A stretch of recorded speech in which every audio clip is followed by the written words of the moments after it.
Panginoong Jesus sa ating buhay na siyang hari, na siyang personal na Diyos at manggagawa ng buhay na ito. Ang sino mang na kay Kristo ay bagong nilalang. Dating mga bagay ay pawang lumipas na at tila ba naging mga bago. Ano man ang iyong mga naging dating kasalanan, gano'n man ito kalala. Ano man ang dating mong buhay, gano'n man ito kasama. Kaibigan, ang Diyos ay handang magpatawad at matutunan mo rin sanang patawarin ang iyong sarili. Hindi ninais ng Diyos na ikaw ay sumbatan sa iyong kalagayan ngayon. Mahal kong kaibigan, mahal ka ng ating Panginoon. At sa umagang ito, hindi ko na papakahabain pa ang pagbabahagi ng salita ng Diyos.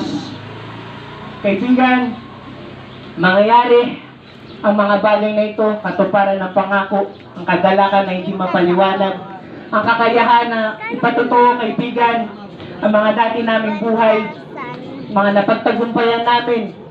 Nangyari lamang ito nang magsimula kami sa isang panalangin.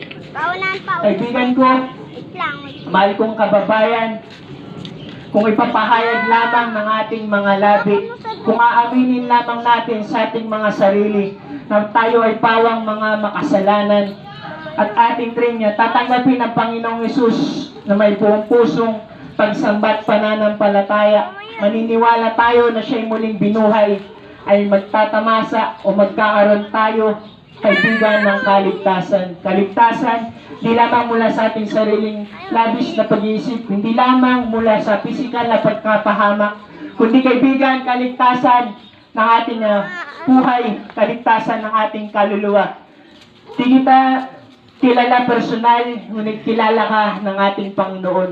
Marahil hindi kita nakikita, ngunit nakikita ng Panginoon ang iyong bawat pinagdaraanan, kung paano mo itawid ang iyong mga pakikipagbaka, ang iyong mga pangangailangan sa araw-araw.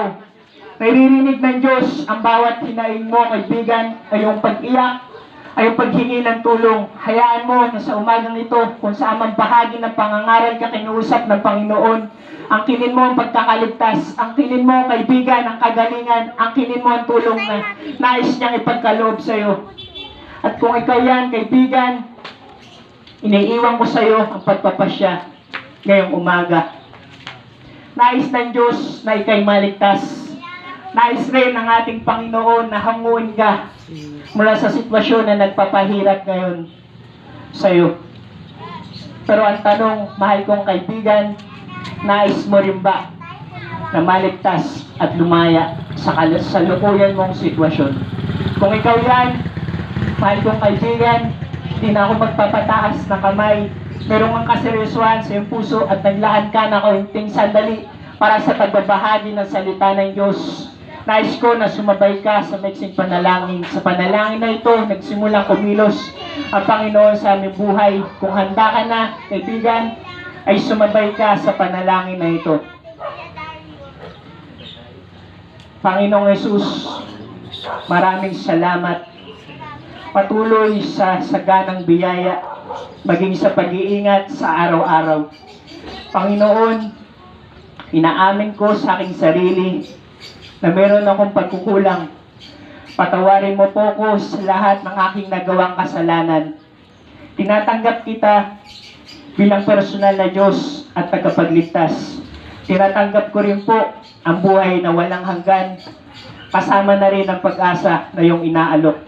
Sa umagang ito, isulat mo ang aking pangalan sa aklat ng buhay upang makasama kita diyan sa langit. Tulungan mo po ko na mahanap at masunod ang iyong kalooban. Maraming salamat sa tanging pangalan ng Panginoong Hesus. Amen. Kaibigan, kung isa ka sa seryosong nakinig at sumabay sa panalangin, binabati ka namin sapagkat isa na yan sa pinakamatalinong pagpapasya na ginawa mo sa iyong buhay. Makakaasa ka ng bawat panalangin na mayroong katugunan. Sinabi nga ng Panginoon sa kanyang salita, ang sino man tumanggap sa Panginoong Hesus ay kinikilala ng Ama na kanya na ring anak. At bilang anak ay mayroong kakayahan o karapatan na magmana mga dakilang bagay. Isa na rito, kaibigan, ang pamumuhay doon sa langit. Kaibigan, Ito lamang sa pagbabahagi ng salita ng Diyos sa umagang